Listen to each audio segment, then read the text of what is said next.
Okay, so this session is, the focus is equity and inclusion in library services and professions. And we have three presenters, Renate Chancellor, Sofia Leung, and Paola Vilaxa. And first, we will hear from Renate Chancellor, who is the Associate Professor and Associate Dean for Diversity, Equity, Inclusion, and Accessibility at the School of Information Studies, Syracuse University. Next, we welcome Sofia Leung, who is a facilitator, librarian, and thought partner. And last, we will hear from Paola Vilaxa, who is the Director of Diversity, Equity, Inclusion, and Belonging and Community Engagement at Anythink Libraries. And just a reminder to all our presenters to please speak slowly so that all our audience members can follow along. And with that, we'll move into our presentations.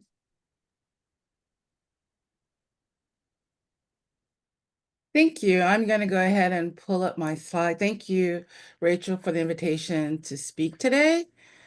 I'm so happy to be here, and hopefully this works. Today I'm going to talk about, as the theme of the session says, talk about equity and inclusion in the library and information science field. I am a researcher and a scholar at Syracuse University, so a lot of my work comes from that angle. And so we're going to start with my title, which is Still We Climb Towards Equity and Inclusion in Library and Information Science. And actually, this topic is an iteration of a previous paper that I did a few years ago, talking about the hill we climb. 5 years ago, if you guys can recall, Amanda Gorman did an inauguration speech, and she titled it The Hill We Climb. And so when I thought about this topic and where we are at this particular moment, I feel that we are still climbing. And so I wanted to start with that context. And again, I don't think good. So, but before we start, I would like to have a land acknowledgement. Is that I like to acknowledge with respect of the Onondaga Nation, fire keepers of the Haudenosaunee, the indigenous people on whose ancestral lands Syracuse University now stands.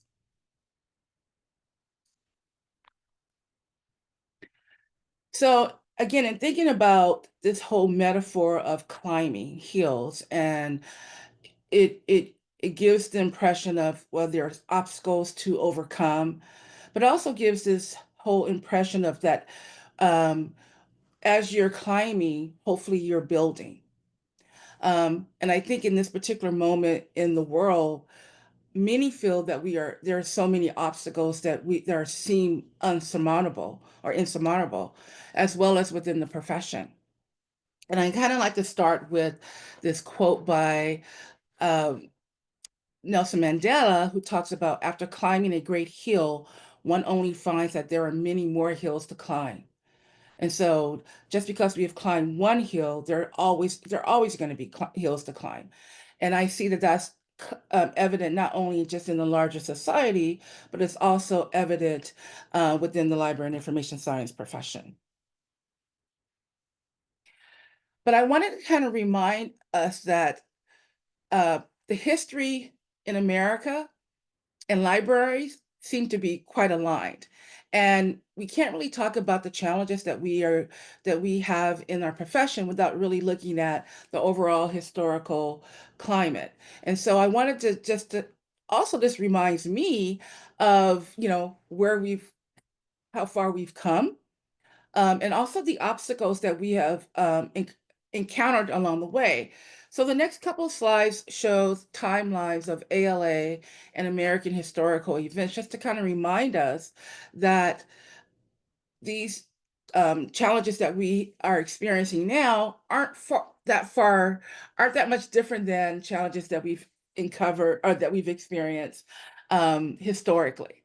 And so I start the timeline in 1854, which is like in the 19th century with the founding of the public library, but there's a whole history before that, we don't want to go in, that we've had to climb in that context. But I started in 1854 with the establishment of the Boston Public Library.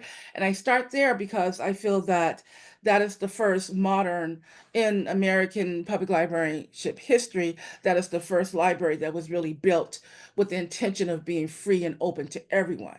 However, in 1854, we know what was going on in this country. We know that it was a period of racism, and not really, society did not imbue the democratic practices and beliefs that they always said that they did, as well as the American Library Association also um, had challenges with that issue as well. But the ALA was not founded until 1876, still in the 19th century, dealing with some of the issues that were going on in the larger society, again, such as feminism, racism, and all the isms that you can probably think about. So this first slide is really an illustration of some of the laws that were in place during that period of time that prevented Black people and all other people of color from being considered full citizens in society. And unfortunately, although ALA was founded on the principle that everyone was accepted, they were still challenged by Jim Crow laws and other racist practices that were common in not only just in the southern part of the United States, but in the majority states within the United States. So this is just an illustration of that. And so if we looked from 1965 to 1999, there were hills and a lot of systemic challenges to overcome as well. We do see in 1965 with the Voting Rights Act that that particular Voting Rights Act really allowed everyone to have an opportunity to vote, even though there were Voting Rights Acts before that, other people that allowed people to vote. And even within the women's movement in the 19th century, where women had the right to vote, not all women were included in that. Black women did not really have their full right to vote until the 1965 Voting Rights Act. And so you see there are other challenges. And so this timeline also talks about some of the assassinations of the leadership that was going on in the United States that were fighting for issues of equality. We had leaders within the American Library Association too. This particular roundtable, was really instrumental in fighting for a lot of rights for within the profession.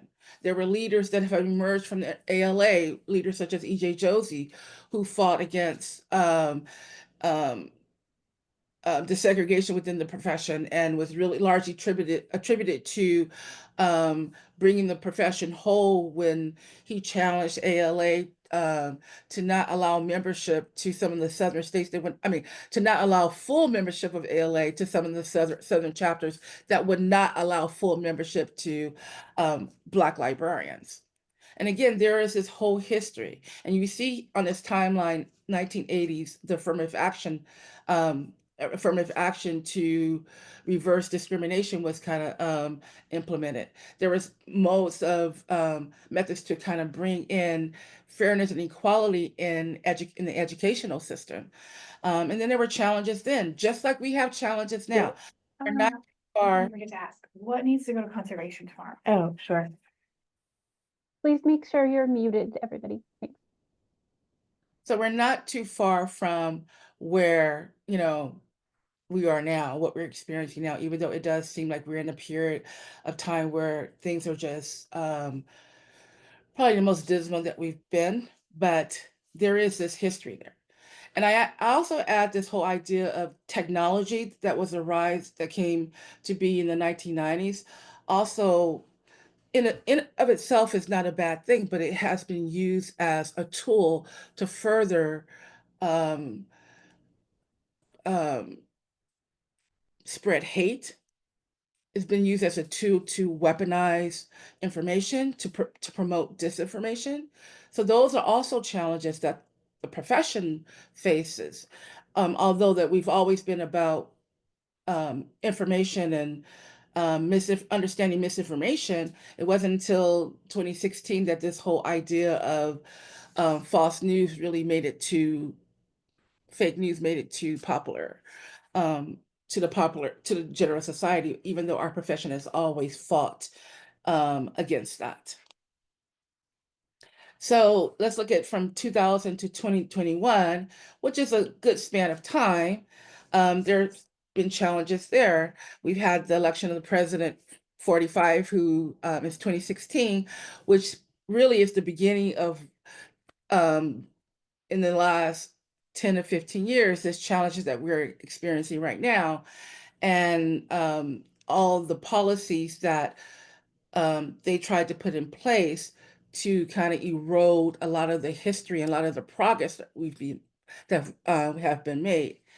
I like to say that the American Library Association has really taken some stance on some of these issues, but also they have not gone as far as they should and could go. And so I think that's one of the problems, that why we're still trying to climb the hill, not only outside of the profession in general society, but we're also climbing within the profession, challenging, holding ALA accountable to really embrace these core principles of diversity, equity, inclusion, and accessibility that are often not always done consistently. And so that's important for us to kind of think about. So if we look at where we are now, in 2025, under this immense pressure of executive orders, where they're eroding everything from removing DIA offices from campuses, trying to remove issues of race or anything dealing with equity of a marginalized population, from trying to erase it from the history books. That's where we are through the use of executive orders. That's kind of where we are now. And then the profession has to figure out how to deal with that. So in the field, as I look at the profession, we're still challenged with not being as diverse as we possibly can, not being in positions of not having enough diverse leaders in the field to kind of have a say, to make these challenges, to whether if you're if you're an academic library, to your deans or to the chancellors or to the presidents, we don't have enough representation to really make, to have power in those areas. All the way from working in a traditional library where there's not enough voices that can be heard, voices that have power behind them, that can be heard to kind of make changes. And so just to kind of illustrate that, just the survey that was done in 2020, there's still, of 991 library directors, there's still not enough representation to speak on these challenges. And I think that's really where the power needs to be. Being in these positions where you have the ear of someone higher above you to kind of speak to a lot of these challenges. So unfortunately, that's where we are. And I think that's where our power rests, in that particular. So in terms of still climbing, looking at that metaphor again about the hill we climb, or the hills that we're climbing, and then the obstacles that we're climbing. And even though we have climbed over several obstacles, it also always feel like we're taking, like, even though you're taking 2 steps forward, we feel like we're taking like 2 steps back. And so, but it doesn't mean that we should not continue to try to climb and over these obstacles. And because if we don't do that, then it will be actually worse than where we actually are. So I would challenge us to, still be vigilant. Let's think of strategies that can work today, because some of the strategies that may have worked like in the 19th century or the 20th century, they're not going to work now. There is some opportunity, because we do have the technology, and we do have, I think, great models within the profession to make movement. And through the technology, we can mobilize. But so we have to continue to fight and to climb, even though it does seem like we're in a point that is very dismal and there are so many obstacles in front of us. So I like to end, I guess, on a quote by Amanda Gorman from that poem that she read on Inauguration Day. And she says, when day comes, we step out of the shadows. We step out of shame and aflame and unafraid. The new dawn blooms as we free it. For there is always light if only we are brave enough to see it, if only we are brave enough to be it. And I think that really encapsulates like where we are. We have to be the light. We have to push forward. We have to continue to climb. And we can't be deterred. So I think I'll pause here and I guess I'll respond to questions later. Thank you. That's great. Has anyone entered a Q&A question? If not, I have one actually. Don, maybe we can take all questions at the end. Very end? Yeah. All right then, great. Then let's move on then to our next speaker.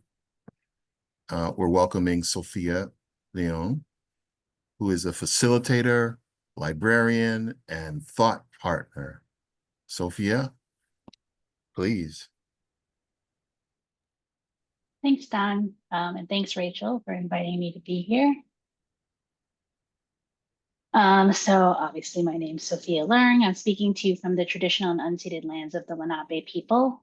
Since we only have a short time together, I'll just ask all of us, if you want to or not, to take 3 deep breaths together.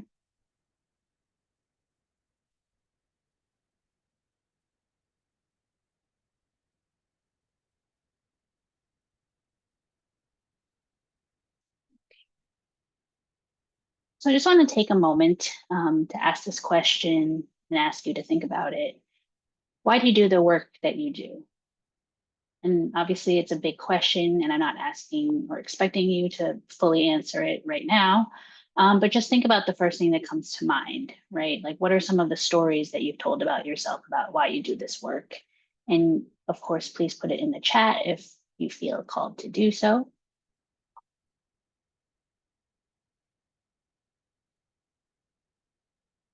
And I wanted to share this quote from Alicia Garza, one of the founders of the Black Lives Matter movement, from her book, The Purpose of Power, where she writes, before we can know where we're going, we need to know where we are, who we are, where we came from, and what we care most about in the here and now.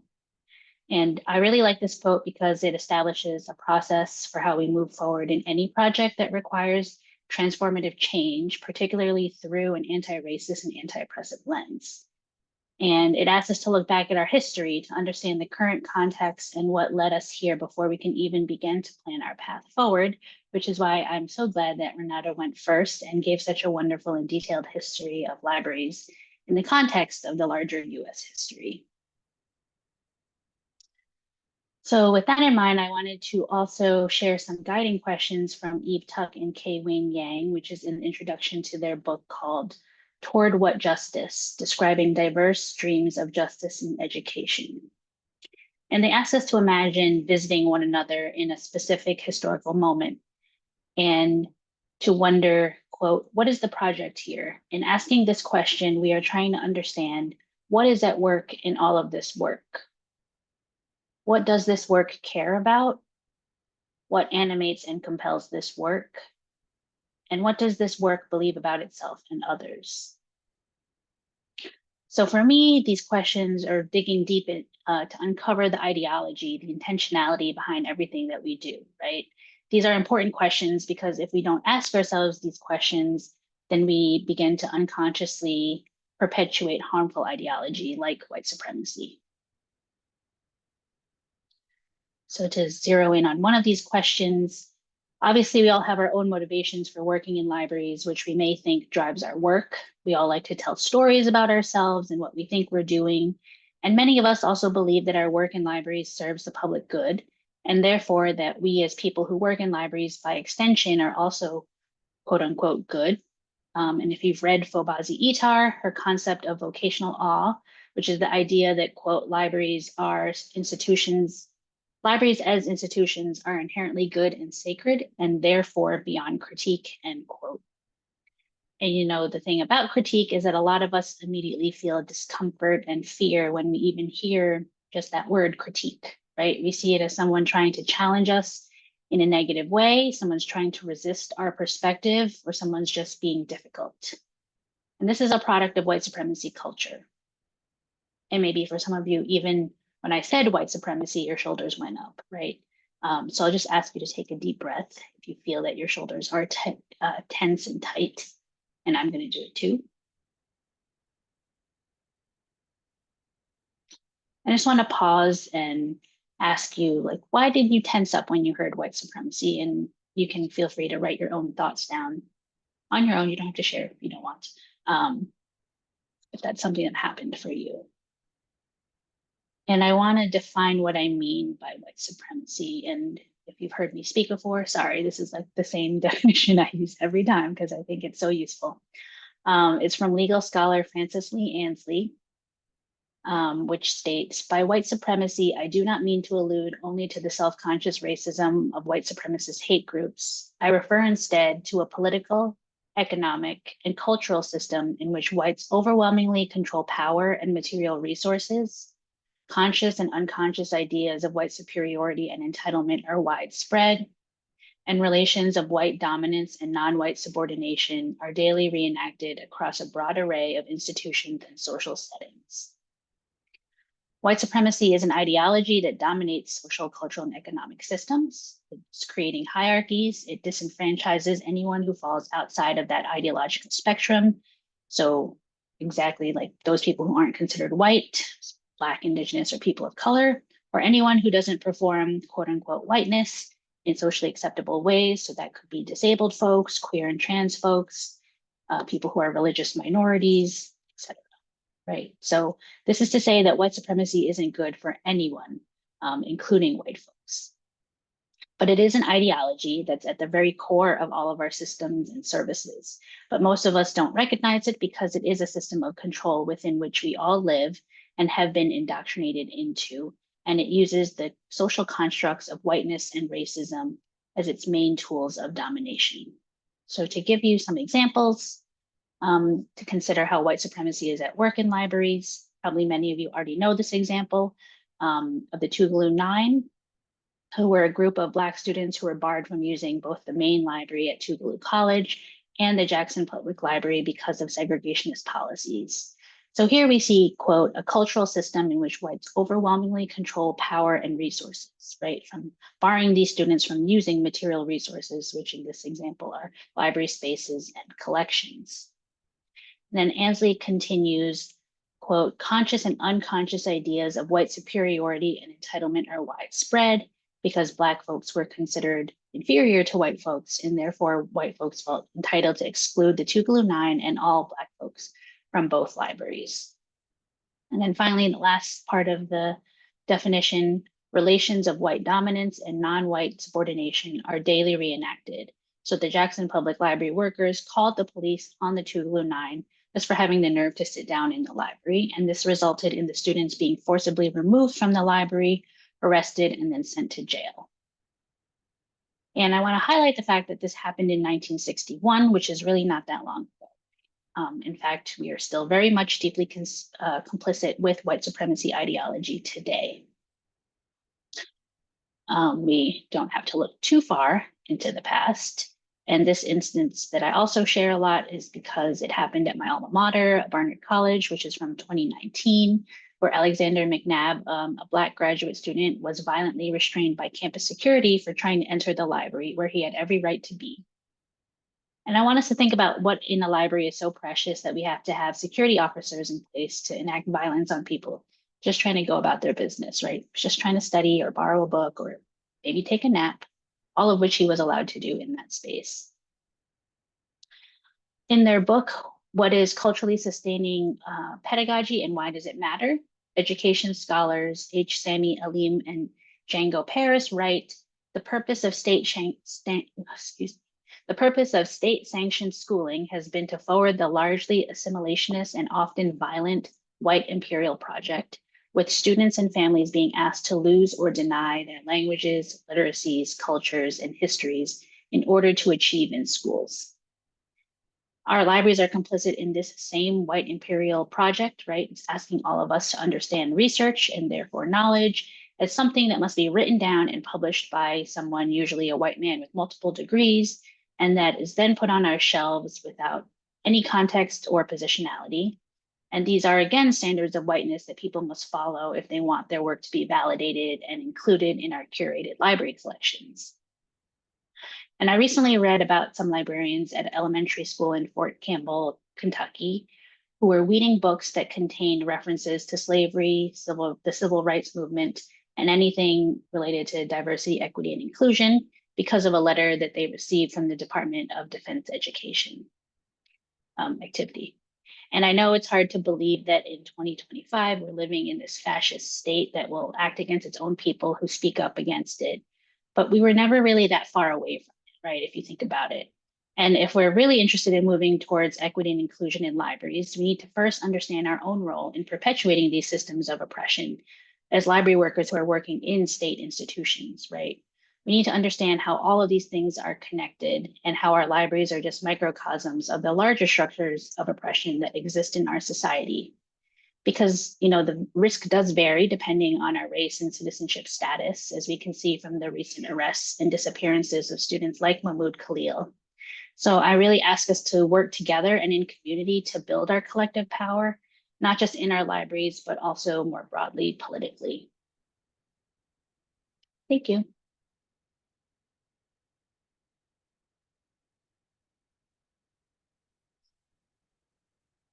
Those are both wonderful presentations.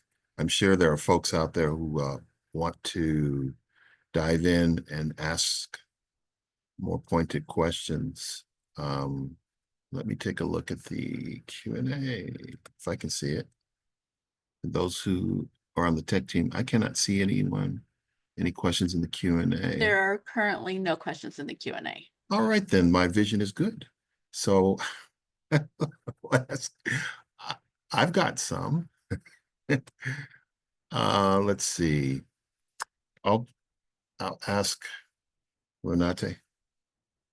Here's my question. I'll point that to you, and then I actually have one for Sofia too. All right. How can libraries develop more effective onboarding processes that prevent isolation and foster collaborative team environments for new employees, particularly those from underrepresented backgrounds?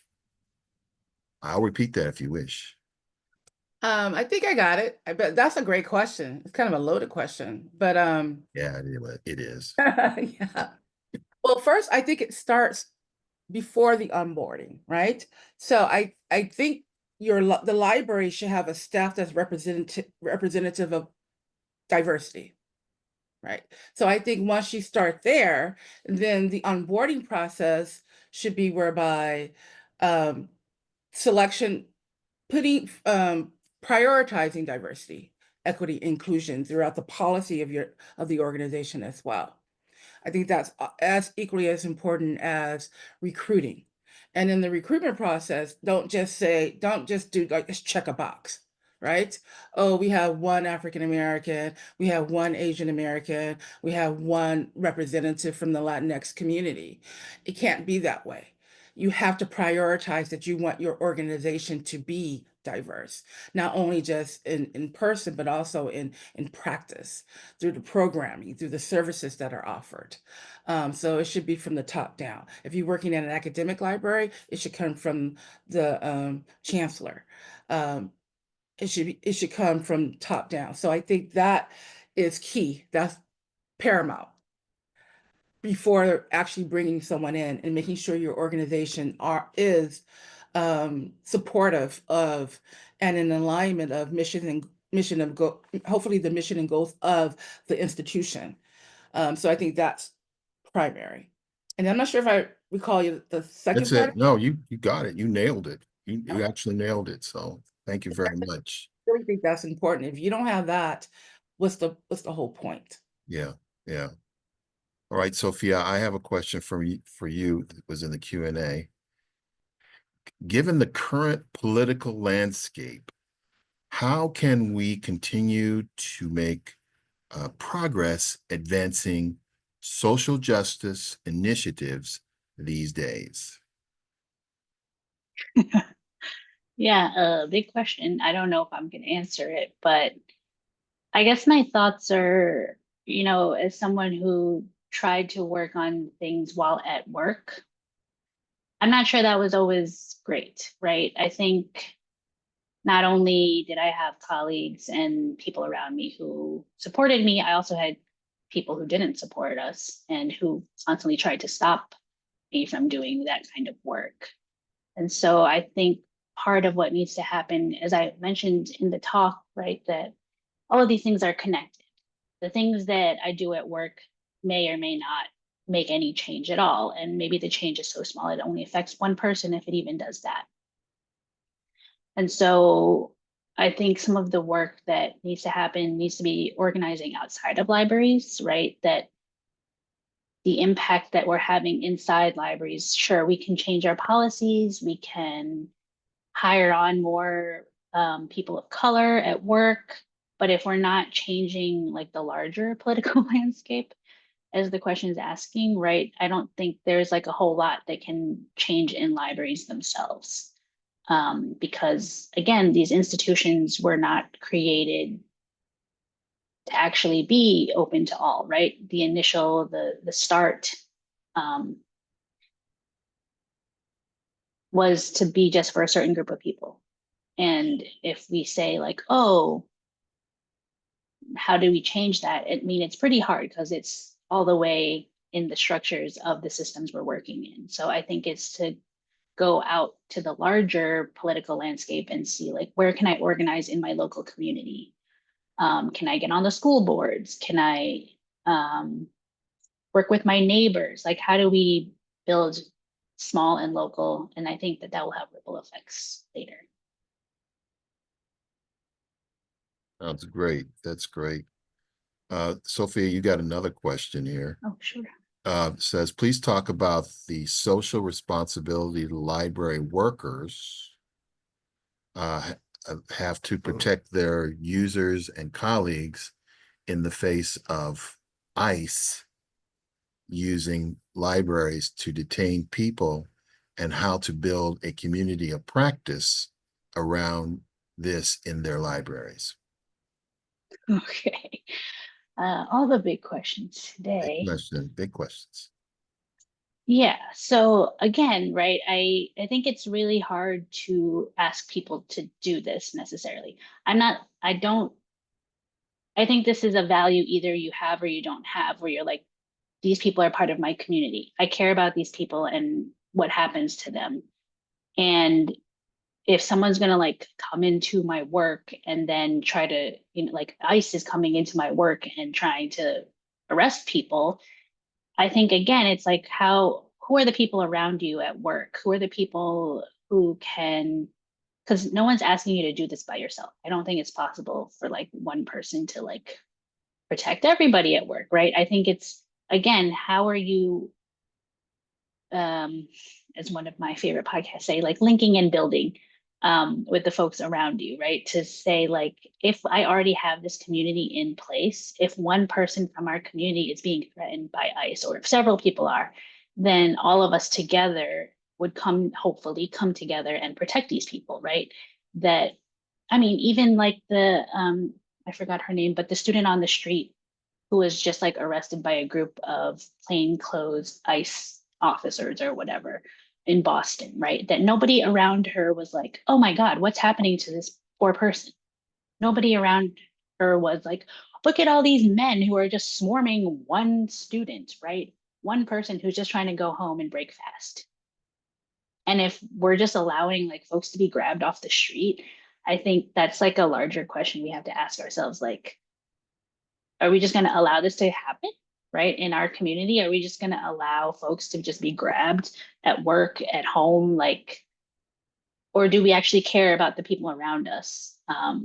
Even if they're not related to us or if they're not our friends, right? That we actually care about the other human being next to us, who we may or may not know. That's the big, deep question, isn't it? Right? Okay. Renate, here's another one for you. I'm curious what strategies you might recommend for library workers for convincing their library administration to be brave and hold the line against the latest wave of repressive policies. That's the first question. What do you think it is worth? Do you think it's worth even trying to have that fight in the library? Yeah, that is a great question. And I do think, yes, it is worth trying to have that fight, but I think you can't do it alone, right? I think what will be great is that even if your library administrator is not the person, like, is reluctant to do something, one of the greatest thing about this profession is that there's this wonderful network of librarians, wonderful network of leaders and brilliant minds. So I would say reach out to maybe see what other libraries are doing. How are they approaching this with their administrators, and maybe borrow or share some type of strategies that they may employ.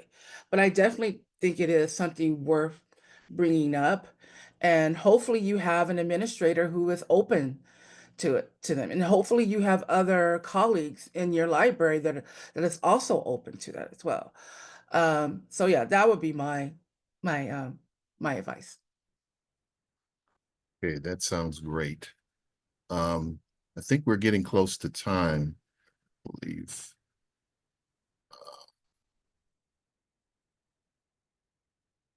So I'd like to thank Sofia and Renate for being here. And we still have some time left. If We do? yes, we do. I believe Okay. we have. My clock must be fast. All right, go ahead. Let's look in the Q&A, and then there's nothing there. I have one.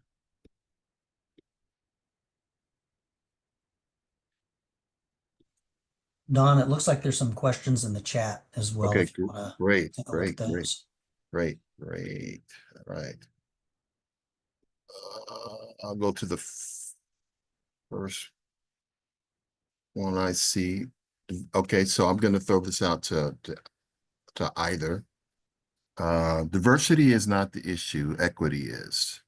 Frontline staff from historically marginalized community, not having options to move up in the organization.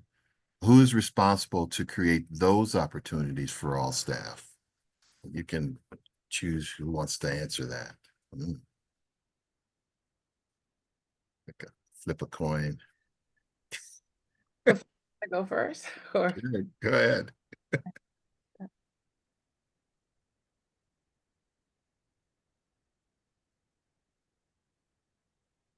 oh, should I go first? Yeah, please.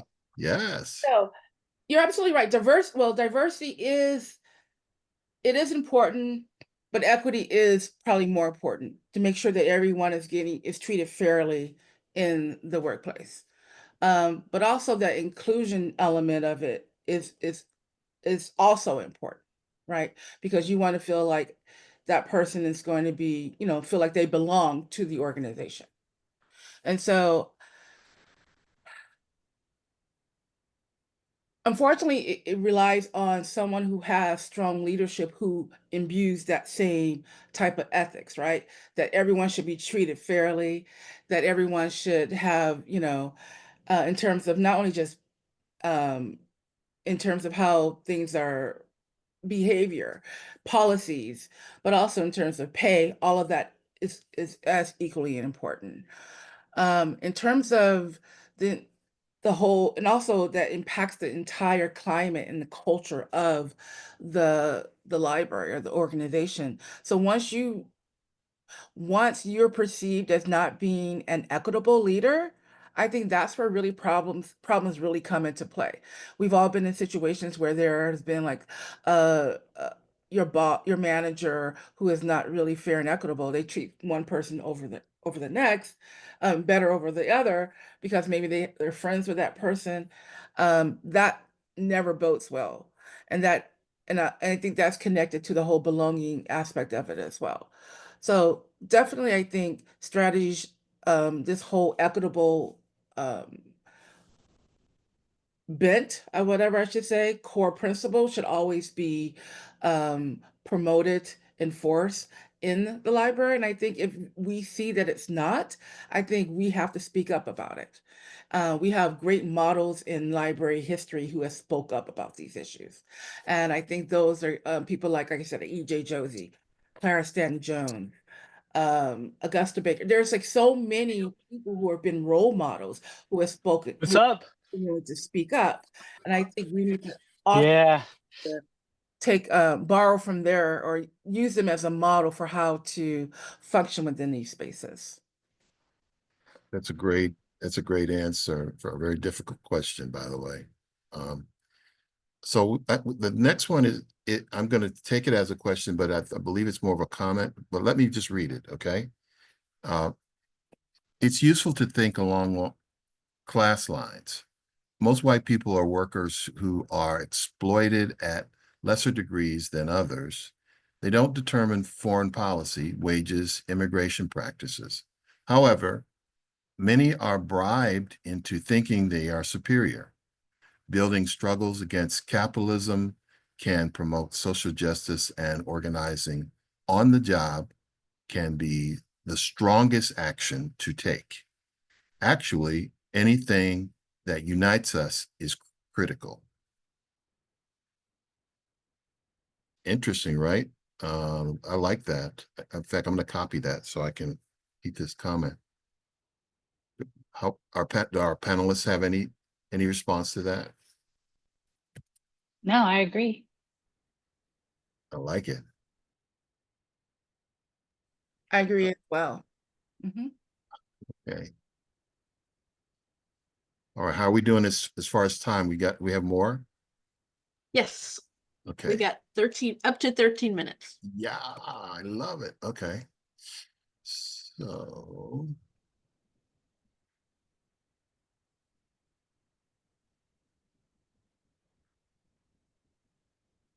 in the chat. We're back to the Q&A. It looks like there's 3 more questions in there. Great. Let me go there then. Thank you. Sure thing. All right. Here's one. Are there any examples of glimmers of hope you've seen recently? Moments of resistance or community building that stand out for you?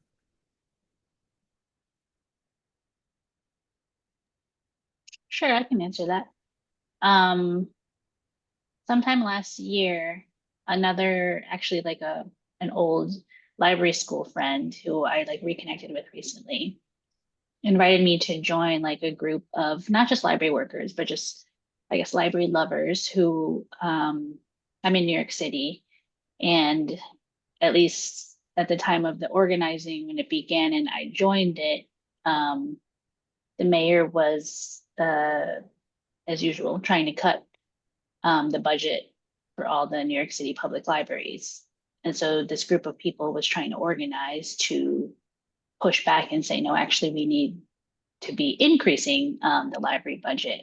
And this group has been really active and really invested in doing this work. And I mean, it's heartening for me because not everyone there actually works in libraries, right? Like these are just folks who care about what's happening in our city and also how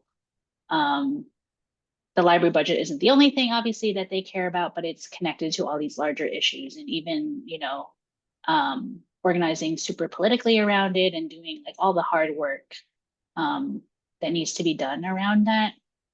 And I just found that to be like just really great to be a part of a community of folks who have like all different backgrounds, don't really have don't all work in libraries, although there are a number of people who do, and just really organizing in this way to make change happen and actually making it happen. And I've been learning a lot from them. Yeah, Sophia, I noticed in most of your work that that comes up a lot, that connection, you know, people. Yeah, because when you do it by yourself, that's like it's so hard and you burn out really fast. And I'm speaking from a place of experience that I did burn out even with community around me. And I think I maybe would have lasted longer in libraries. Like I don't work in a library currently. I don't know, even in my last library job, I had a big community of folks and yet I still burned out. And I think that there is a lot there to explore, for many people of color and white folks working in libraries. Yeah, absolutely. All right, so we have another question. Got so far two more. I work for a public library that is county funded in a conservative county. How do we tread the line of doing what we can to act against these repressive political acts without losing funding from the people that support them? Are you sure you don't live in North Carolina? You just described North Carolina. Well, that's the question. I guess I can take a stab at it since I taught a public libraries course this semester and we talked a little bit about this issue. It's hard. I'm going to be real. It is very hard, especially if you're living in a conservative area and you're going to be penalized. Basically, they're weaponizing your funding against you if you don't just stand in line. So again, it's very difficult, but there are maybe some small things that you can do within your library. You can promote events without making it such a big splash. There are things that you can do. You can bring in speakers, hopefully if they are allowing you to do that. And so there's to maybe talk on different topics or different themes. So I mean, there are some small things that you can do, um, but it's very hard. It's very difficult. Yes, I can attest to that. It's almost an art form, especially with I call it the Simon Says condition, where you have to use the right words in order to get people to have their minds open. I don't know what else to say.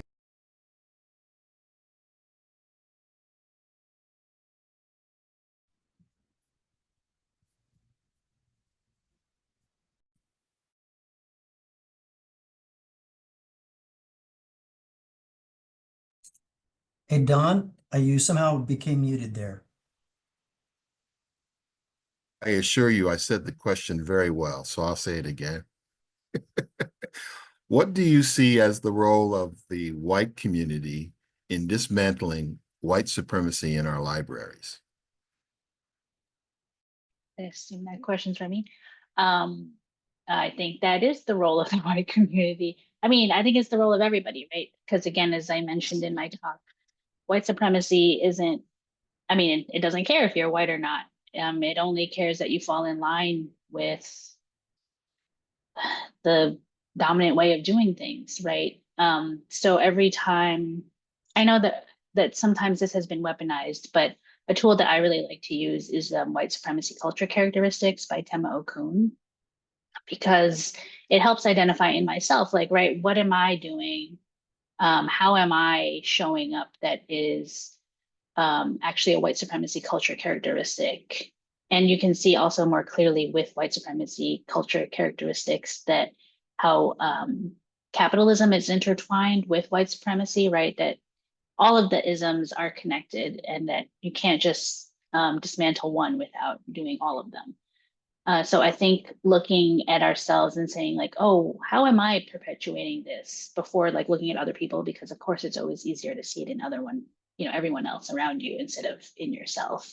And so I think the work is this of dismantling white supremacy is everybody's work. Yeah, I like how you break it down so that I want to say it's more human. It's like you don't have to be white to actually participate in this process, because it is a process, right? And then that process has an outcome. Let me check the Q&A again. I think we have one here. There, no, none there. And then let me look at the chat. And we're doing good on time, I assume. Looks like chat is, oh, here we go. I grew up in South Carolina and just feel compelled to share the story of the astronaut Ronald McNair, who tragically died in the 1986 Challenger explosion.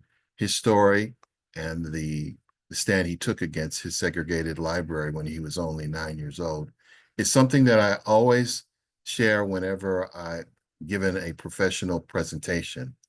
Thanks to Renate and Sofia for their research and perspectives, and they leave a link in there for folks to enjoy that as well. Thank you, Megan. And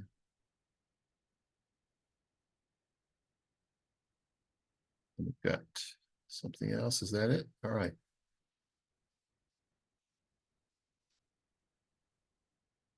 Are we good on time, or are we ready for more questions? We have time for one more question if we have one. Anybody have a question?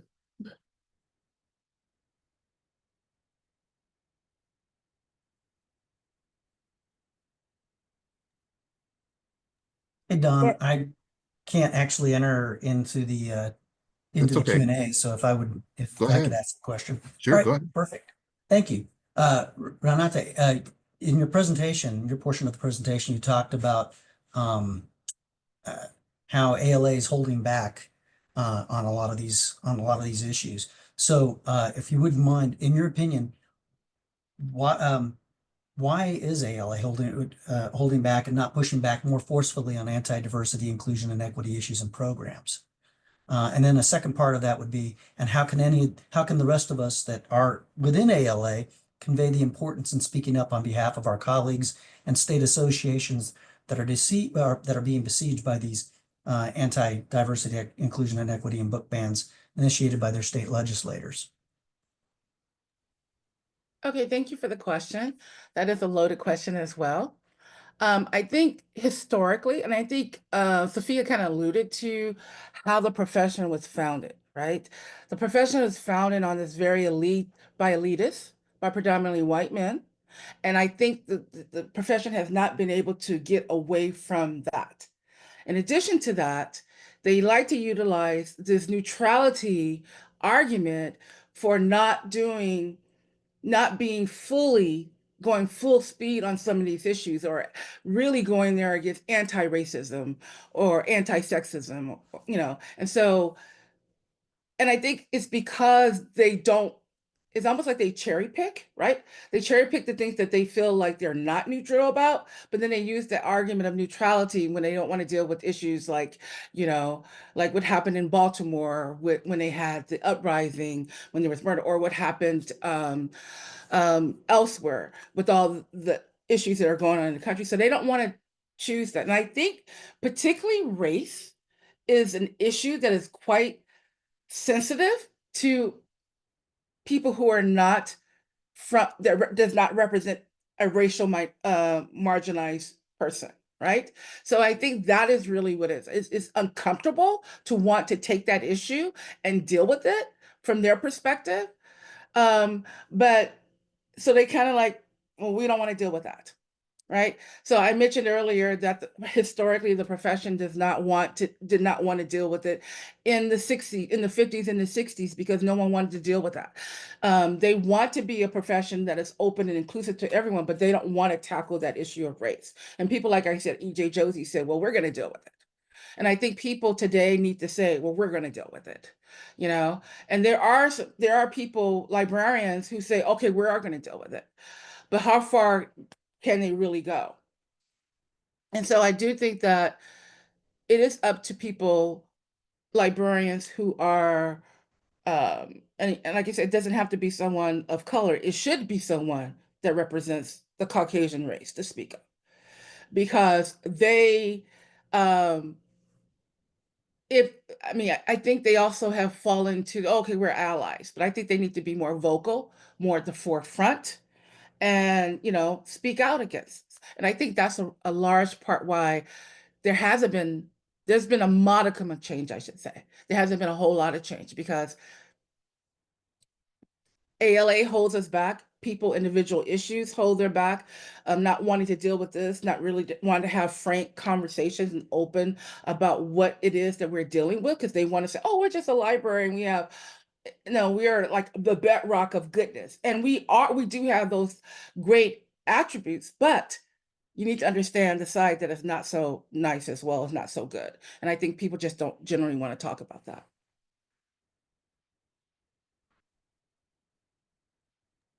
Definitely agree with that. There was a comment in the chat, says a high-ranking, chat's moving on me. A high-ranking white ALA official once equated Black Lives Matter with the KKK in terms of equal library access during a speech I was present for. It is absolutely up to us, white librarians, to stand up against ideologies like that perpetuate white supremacy. Okay. And then Sofia says ALA isn't interested in radical change. It's interested in maintaining its status quo. Yeah, Sofia, I know you could have said that. I just read it for you. Yeah. Well, we talk a lot about this in CERT. We're out of If you ever time, wonder. by the way. Okay. All righty. This was a great discussion. There's something I want to read.